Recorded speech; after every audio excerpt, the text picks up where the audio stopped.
And real fear came when the Hungarian Nyilas, the Arrow Cross, came to investigate a complaint that there were Jews in our building, and they made us all leave the basement and stand in the snow while they checked our documents.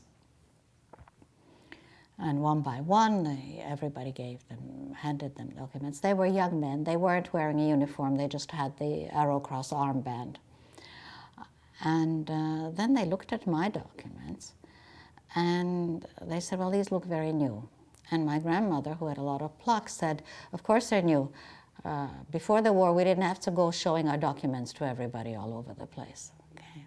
And then they looked at me and they said, well, the child looks Jewish.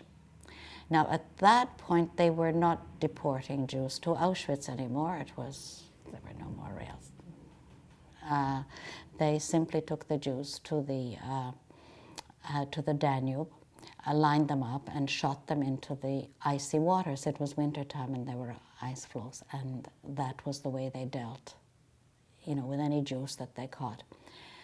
Now, I don't know whether I knew then that that's exactly what was going to happen, but I knew that this was a terribly dangerous time, and I just stood my ground and said nothing and let the adults around me take care of me. Now, I was very lucky because I was being taken care of.